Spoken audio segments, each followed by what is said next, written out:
ternyata memang benar yang dibilang sama orang. Kesehatan itu memang segalanya. Kalau nggak ada sehat dalam diri kita, ternyata kita nggak bisa ngapa-ngapain. Meskipun kita punya segalanya, itu ternyata dengan sehat kita bisa berbuat apapun loh. Bukan kita punya apapun bisa berbuat apapun, bukan.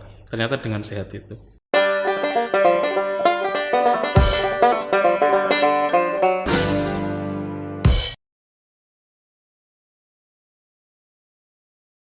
Assalamualaikum warahmatullahi wabarakatuh. Kembali lagi dengan saya Dr. Mila di channel RSN Utuban dalam segmen Nukleus Podcast, ngobrol santai dan Mbak News. Oke. Jadi kali ini kami selalu menghadirkan bintang tamu yang spesial dari RSN Utuban. Nah, yang gak kalah spesial nih, bintang tamu kita kali ini adalah seorang radiografer nih. Mungkin teman-teman nih ada di antara penonton setia RSN Utuban yang juga berprofesi sebagai radiografer. Nah, nanti kita akan ngobrol-ngobrol lebih lanjut nih sama salah satu warga RSN Utuban yang juga seorang kepala unit dari radiologi di RSN Utuban. Langsung saja kita sambut Mas Muhammad Amin Mutik, STR Radiologi. Oke, kalau mungkin teman-teman masih ada yang tahu nih, mungkin pernah tahu ya wajahnya atau pernah berpapasan atau mungkin kenal lah Mas Muhammad Amin Mutik ini, panggilan akrabnya ya atau panggilan sayangnya mungkin Mas Muti. Oke. Gimana Mas kabarnya Mas? Alhamdulillah baik. Oke, sudah gitu aja. Baik, sehat. Oke. Segar bugar, alhamdulillah ya. Kalau mungkin teman-teman nih mungkin penasaran nih, kesibukannya apa sih Mas Muti sekarang ini? Kesibukan ya. Kalau bicara kesibukan, tentunya kesibukan utama saya adalah bekerja di Rumah Sakit TNI Utuban. Karena memang itu pekerjaan utama. Kalau kesibukan yang lain ya adalah kesibukan di luar Rumah Sakit TNI Utuban. Oh ya, mungkin sebelum kita tanya-tanya lebih lanjut, mungkin teman-teman penasaran ya. Bolehlah Mas Muti mungkin memperkenalkan dirinya. Mungkin sekarang kesibukannya apa tadi sudah, terus mungkin dulu alumni mana, atau mungkin sekarang sudah berkeluarga atau belum gitu. Boleh disampaikan ke teman-teman penonton setianya. Ya, baik, terima kasih. Nama lengkap saya Muhammad Amin Muti. Saya kelahiran tahun 90.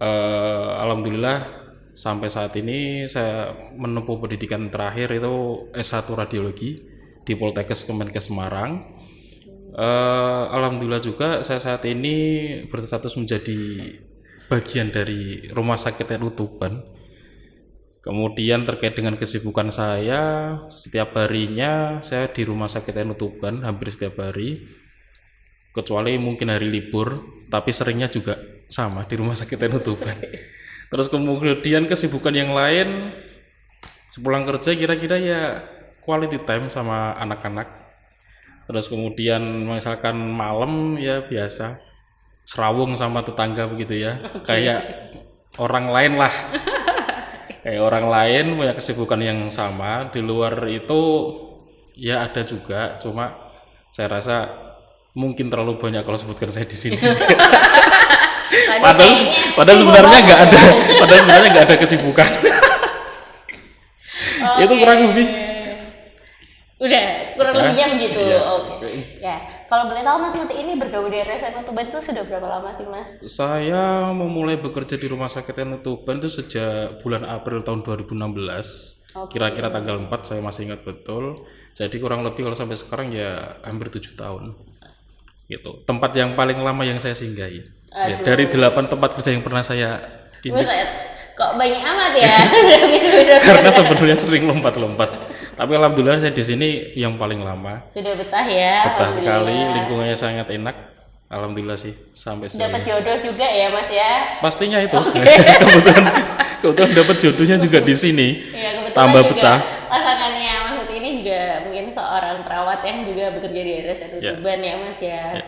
Oke, Mas. Kalau sebenarnya kan kita mungkin bisa nih ngobrol-ngobrol. Kalau boleh tahu nih fasilitas apa aja sih yang ada di radiologi RSN Utuban? Mungkin kan teman-teman, kalau aku mau periksa dengan keluhan kayak gini ternyata aku periksa mungkin CT scan atau mungkin USG atau MRI, apakah harus ke Surabaya mungkin yang dirasa fasilitasnya lebih lengkap atau justru di RSN Tuban itu sudah ada? Baik. Untuk radiologi Rumah Sakit NU Tuban sudah tidak seperti dulu lagi saat ini. Yang pasti saat ini meskipun umurnya rumah sakit tergolong masih muda di antara rumah sakit yang lain di Kabupaten Tuban, tapi termasuk sudah maju. Salah satunya di unit kami, unit radiologi. Karena saat ini di radiologi Rumah Sakit NU Tuban menyediakan pelayanan yang paling unggul saat ini adalah CT scan. Nah, kebetulan CT scan ini yang dimiliki Rumah Sakit NU Tuban itu termasuk yang spesifikasi tinggi di Tuban, yaitu 64 slash. Dengan spesifikasi yang seperti ini, tentunya nanti ini menjadi sesuatu yang mumpuni untuk pemeriksaan terhadap pasien, sehingga kira-kira apa yang dibutuhkan dalam rangka untuk penegakan diagnosa ini bisa optimal begitu, Dok. Ya, jadinya sangat bagus sekali. Ini sangat memenuhi kebutuhan masyarakat di sekitar Kabupaten Tuban, sehingga ini menjadi kabar baik juga sebenarnya buat masyarakat di Kabupaten Tuban. Begitu. Oke, selain CT scan punya fasilitas apa lagi sih di RSN Tuban? Kalau selain CT scan mungkin yang menjadi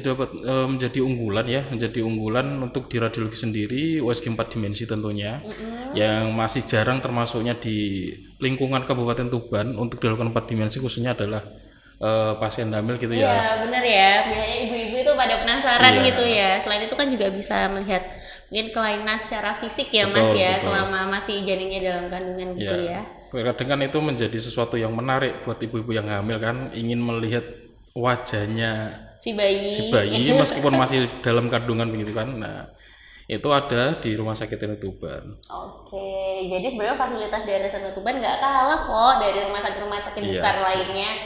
Kita punya USG, punya CT scan, juga ada ronsen ya Mas ya. Oke, tadi sekilas nih kita bahas soal fasilitas apa aja sih yang ada di RSN Tuban.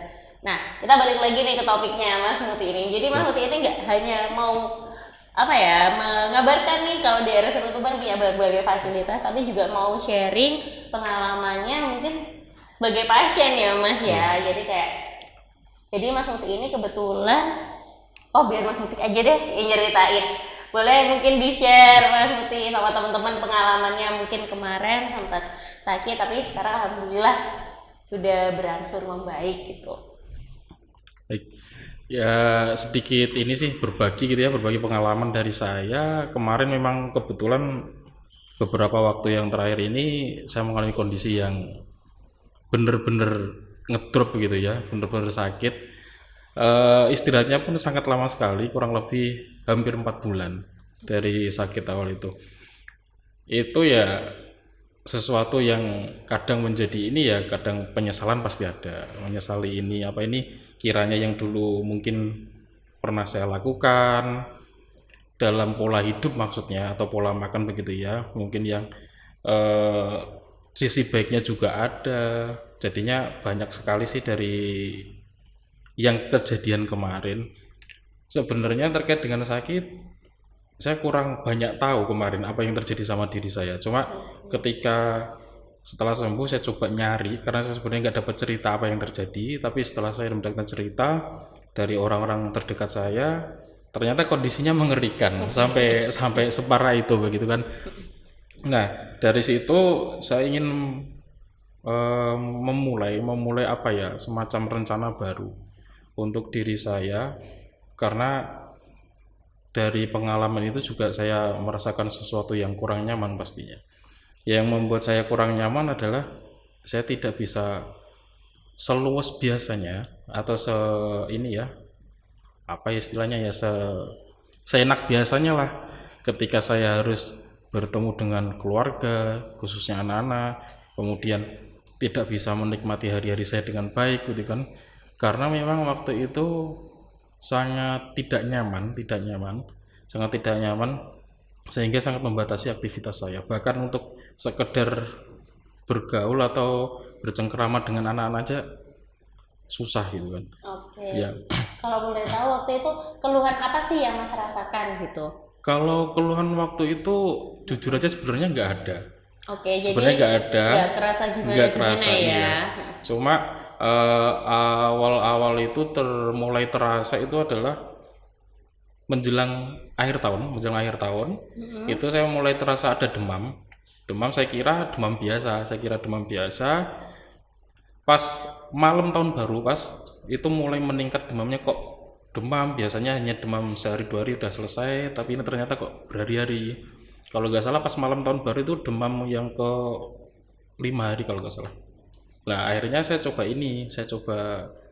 inisiatif periksa ke rumah sakit, saya minta untuk di USG, ternyata ditemukan sesuatu kelainan tadi yang mungkin menjadi sumber sakitnya saya tadi gitu. Jadi hasilnya apa Mas? Kalau boleh tahu waktu itu periksanya? Ternyata dari hasil USG itu ditemukan bahwasannya ada batu di kedua ginjal saya kanan kiri begitu, dan ukurannya sudah besar, mungkin itu yang menjadi penyebab demam tadi, mungkin karena infeksinya.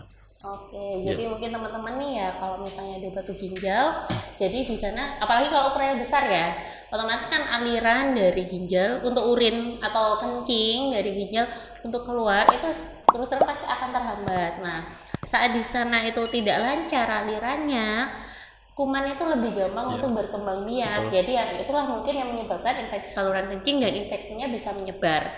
Kalau sudah menyebar kemana-mana itu namanya sepsis kalau kita sebutnya ya. Berarti tadi ya udah mulai ada keluhan demam kayak gitu ya. Betul. Ada nggak sih Mas keluhan kayak nyeri pinggang, mungkin yang selama ini mungkin dirasa mungkin ringan-ringan aja nggak dirasa, atau mungkin biasa lagi kecapean tapi mungkin sesekali dirasakan sama Mas Muti? Kalau nyeri pinggang relatif enggak sih, relatif enggak. Cuma kalau misalkan dulu sekali 2 kali pernah, cuma sebentar, habis itu hilang. Jadinya saya sendiri memang tidak ada kecurigaan ini kenapa gitu, karena memang cuma dalam waktu singkat hilang gitu kan. Nah justru dengan demam ini tadi yang membuat lebih aware gitu ya betul. Mas ya. Saya kiranya demam biasa, tapi ternyata ada sesuatu yang luar biasa ini tadi yang pada akhirnya menjadikan saya sampai ke kondisi yang bener-bener bener-bener drop lah, karena sempat kejang, sempat nggak sadar, masuk di ICU begitu kan. Jadinya ternyata sesuatu yang awalnya itu saya anggap biasa ternyata jadi sesuatu yang luar biasa. Nah, itu mungkin juga menjadi pengalaman buat saya pribadi. Kalau misalkan mungkin kita sakit gitu ya, khususnya saya kalau misalkan sakit mungkin lebih baik jika segera diperiksakan. Tadi kok penasaran, kok batu ginjal bisa sampai bikin pingsan, bikin sampai kejang, sampai harus masuk ICU gitu ya. Jadi kalau memang sudah berlanjut nih masalah ginjalnya, alirannya terganggu dalam waktu yang lama, ginjalnya sendiri bisa bermasalah lah. Saat ginjalnya sendiri itu bermasalah, terus juga sistem tubuh yang lain juga bermasalah, infeksinya menyebar, bisa membuat kesadaran kita juga turun. Jadi bisa sepsis ataupun misalnya jadi bikin koma tadi kayak gitu, dan itu kondisi yang mengancam nyawa ya Mas ya. Dan sejujurnya memang Mas Putih saat itu sudah ibaratnya antara hidup dan mati malahan ya, udah sampai mungkin kita teman-temannya yang lihat waktu itu, Allah semoga bisa kesempatan itu ya, keajaiban itu mungkin cuma Allah yang punya ya Mas ya. Alhamdulillah sejauh ini sudah kembali bisa beraktivitas lagi. Nah, kalau boleh tahu nih waktu itu akhirnya kita laksananya gimana? Untuk mungkin diterapinya seperti apa? Harus operasi kah ataupun gimana waktu itu Mas? Ya waktu itu karena memang analisa batunya sudah cukup besar ya, apalagi di kanan kiri dan sudah ada penyumbatan juga, maka jalan utamanya harus dioperasi untuk mengambil batu tadi. Ya akhirnya dilakukan operasi, alhamdulillah ya bisa kembali bisa dibilang kembali normal, karena tolak ukurnya waktu itu salah satunya adalah ini ya, dari hasil uji kreatinin waktu itu dari yang pertama 35 sampai yang terakhir kemarin 1,7. Itu sudah luar biasa sekali. Alhamdulillah saya juga sangat senang sekali, ditambah lagi motivasi dari ini dokter-dokter yang menangani saya, alhamdulillah luar biasa. Dari yang 35 sampai 1,7 tanpa melakukan hemodialisa ya, itu buat saya luar biasa. Nah, kalau kita tuh udah bahas nih progresnya Mas dari kesembuhannya ya, mulai awal sakit sampai kesembuhannya nih. Kalau boleh tahu mungkin kan selama sering sharing nih sama dokter spesialis ataupun dokter yang mungkin memeriksa Mas ya, sebenarnya apa sih yang menyebabkan kok bisa sampai ada batu di ginjalnya Mas gitu? Mungkin sudah sering diucapkan nih, mungkin bisa dibagikan sama teman-teman. Waktu itu sempat sih saya ditanya apa dulu suka minum ini gitu ya. Ya saya jawab memang suka. Minum ini tuh minum apa nih Mas? Minum semacam minuman yang berkarbonasi Berenergi, gitu berkarbonasi atau minuman energi gitu betul, ya. Nah, saya bilang memang iya, khususnya waktu saya masih kuliah, terlebih saya suka touring gitu ya, misalkan touring, kadang di jalan ngantuk, ya mesti konsumsinya seperti itu. Jadinya mungkin itu yang dulu saya lakukan dan mungkin ini salah satu dampaknya. Ternyata saya juga menyadari mungkin seperti itu ternyata dampaknya jangka panjang. Nah, penyesalannya saat ini ya kan sekian tahun dari saya lulus sampai sekarang kan dari 2011 saya lulus sampai sekarang kan baru terasa sudah sekian tahun kan, ternyata dampaknya baru saat ini. Terus mungkin yang lain adalah mungkin kita kurang konsumsi air mineral begitu. Soalnya ketika kita contoh misalkan saat ini misalkan kita sibuk kerja gitu ya. Saking sibuknya terkadang kita lupa diri untuk minum. Nah, itu yang yang sering terjadi. Saya sendiri merasakan itu dan setelah kejadian ini alhamdulillah khususnya dari teman-teman satu unit saya itu sekarang jadi greget karena belajar dari saya tadi. Jadi sekarang biasanya kan suka lupa diri nggak minum gitu ya. Sekarang mulai ini pada kenceng minumnya. Bahkan mulai disiplin lagi memilih air. Kan kadang sampai cari informasi air yang bagus, air apa sih gitu. Nah, terlebih di Tuban kayak gini kan daerah pesisir. Kandungan kapurnya kan tinggi. Nah, itu yang bahaya. Lah, sampai saya sharing sama dokternya itu kebanyakan orang Tuban atau orang daerah pesisir gini dengan kasus yang seperti itu memang datangnya ketika sudah bisa dianggap sudah terlambat sudah kasep gitu lah baru datang. Lah itu mungkin yang menjadi pengalaman juga. Maka dari itu tadi saya sampaikan kalau misalkan kita ada rasa yang nggak nyaman aja dalam tubuh kita, mungkin lebih baik jika kita periksa. Dan tambahan juga buat dari saya mungkin dengan antisipasi ya, sebagai antisipasi baiknya kita juga melakukan check up lah, general check up untuk diri kita sendiri atau mungkin keluarga ya kan, setidaknya 1 tahun sekali. Itu akan lebih baik karena nanti niatnya kan buat pencegahan gitu ya, buat antisipasi. Oke. Nah, tadi kalau Mas Muti juga bahas nih terkait air kapur daerah pesisir. Jadi memang salah satu faktor resikonya tadi selain yang dijelaskan sama Mas Muti nih, air yang mengandung kapur ini memang sangat beresiko menyebabkan adanya batu ginjal, atau nggak hanya di ginjal nih, di sepanjang saluran kencing ya, saluran kemih, bisa di ginjal, bisa yang namanya ureter, bisa di kandung kemih atau di kantong urin, bisa juga di saluran yang lebih kecil lagi yang setelahnya kayak gitu ya.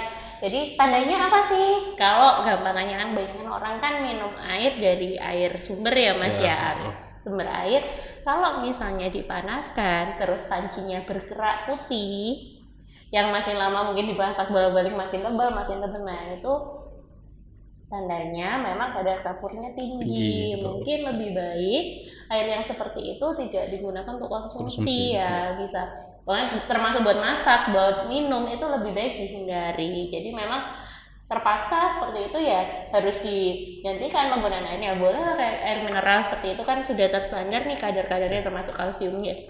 Jadi nggak sampai yang membatas yang misalnya membuat resiko menjadi batu ginjal atau semacamnya ya.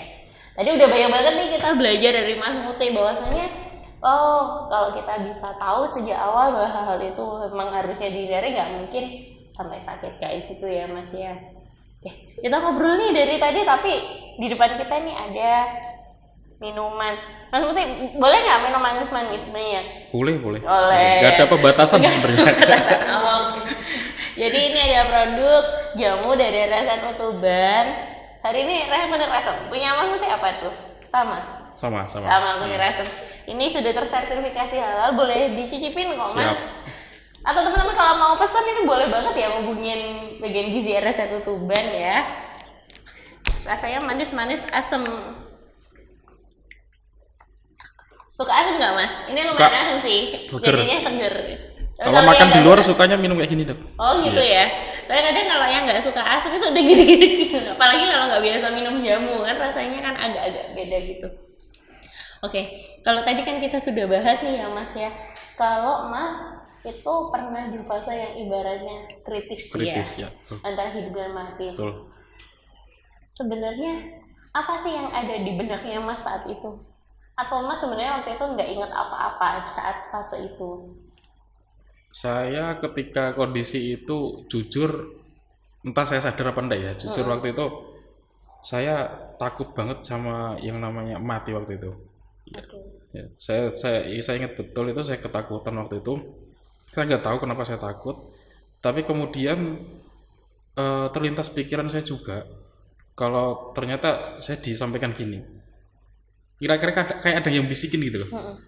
Kamu kalau belum waktunya mati gak akan mati gitu kan. Nah terus dari situ saya mulai kayak terbangun sampai pada akhirnya ketika saya mulai membuka mata, saya melihat anak saya di samping waktu itu. Yang mana nih? Yang dua-duanya. Tapi yang terlihat jelas ketika yang kecil. Dan saya sempat bisa meraba pipinya anak saya itu menjadi sesuatu yang luar biasa gitu. Jadinya terus kemudian dari ini kesadaran, mungkin itu sadar yang pertama ya, sadar yang awal. Saya mulai ini meskipun saya masih lemas, belum membuka mata seutuhnya, tapi saya sudah bisa melihat banyak orang di sisi sekeliling saya, meskipun saya nggak bisa mengenali ini siapa gitu kan. Jadi waktu itu termasuk kayak istri apa segala macam itu kayak masih bingung gitu ya mas ya? Saya bingung. Cuman waktu itu anak itu masih benar-benar ngeh ya itu si bocil-bocil, dua bocil yang baru ulang tahun kemarin. Oke. Terus kemudian ketika saya mulai ini sadar, benar-benar sadar, tahu-tahu saya kan di ruang ICU gitu ya, di ruang ICU. Terus kemudian saya ingat betul ditanya pertama itu terkait keberadaan saya gitu kan. Terus kemudian saya alhamdulillah bisa menjawab, mungkin karena saya sedikit ingat gitu. Terus dari situ saya sempat lihat ibu saya itu nangis, sempat lihat. Terus kemudian yang menjadikan ini apa membuat mas pingin sembuh gitu ya? Motivasi terbesarnya mas waktu itu apa mas?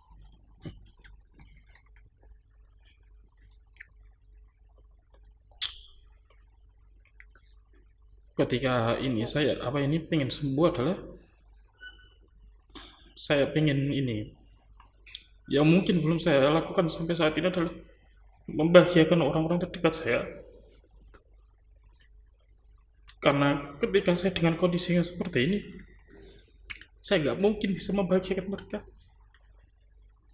Kenapa saya melihat waktu itu saya berpikir seperti itu? Ya, sampai saat ini sih orang yang paling berpengaruh memang ibu saya.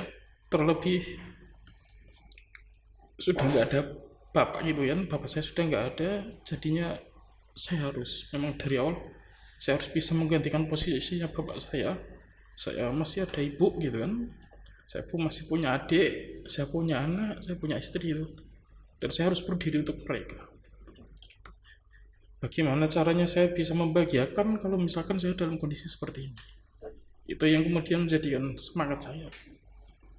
Dan alhamdulillah ya saya ini mulai nasar membaik. Iya. Alhamdulillah mulai sadar lagi. Sampai ya jadi kunjungan kerabat gitu ya. Itu tiap waktu, nggak ada habisnya. Tiap waktu itu juga menjadikan motivasi buat saya. Contoh misalkan ketika mbak saya mengunjungi,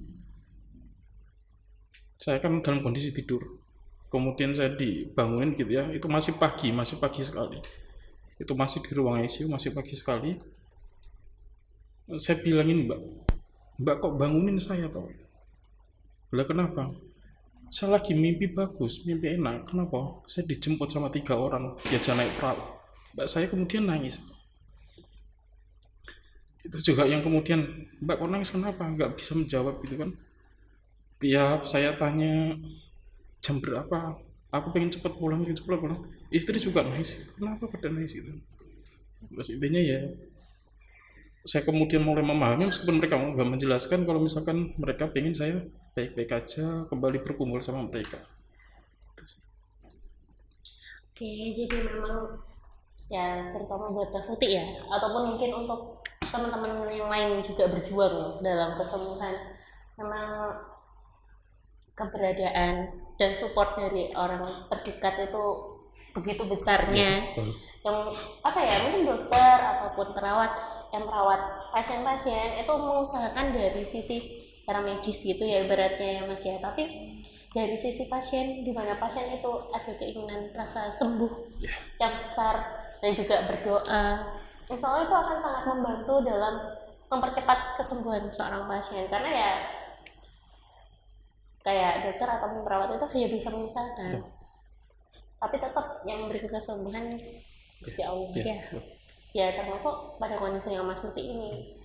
Mungkin banyak pasien yang mungkin tidak seberuntung Mas Muti di kondisi seperti itu bisa tetap bertahan ya, alhamdulillahnya sampai meninggal dunia.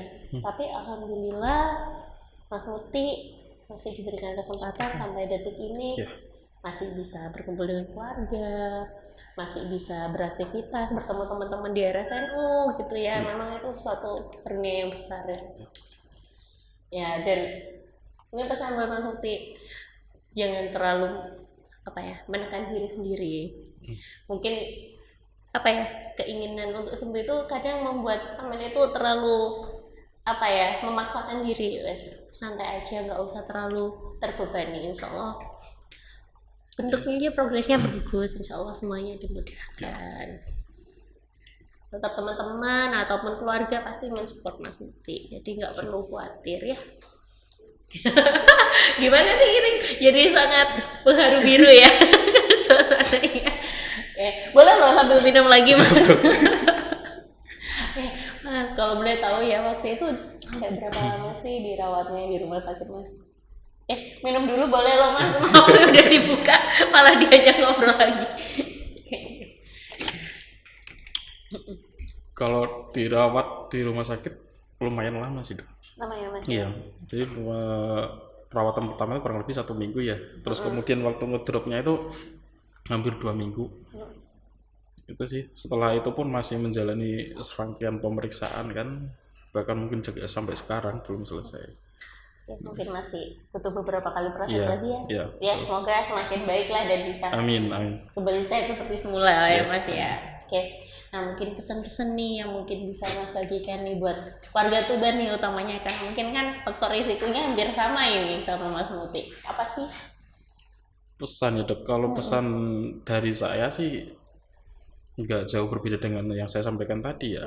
Mungkin karena misalkan kita ada keluhan apa ya, kita mulai care sama diri kita sendiri, kita peduli sama diri kita sendiri, karena dengan peduli sama diri sendiri ini kemudian kita bisa peduli sama orang lain termasuk keluarga kita. Seperti itu sih dok ya. Lebih waspada lagi, mungkin pola hidupnya atau pola makannya masih sama seperti saya, kurang lebih mungkin mulai dikurangi lagi karena memang itu ternyata beresiko juga. Oke, betul banget sih apa yang disampaikan Mas Muti ya. Kayak tadi kita bahas sama Mas Muti itu kan batunya juga udah besar nih ya Mas ya.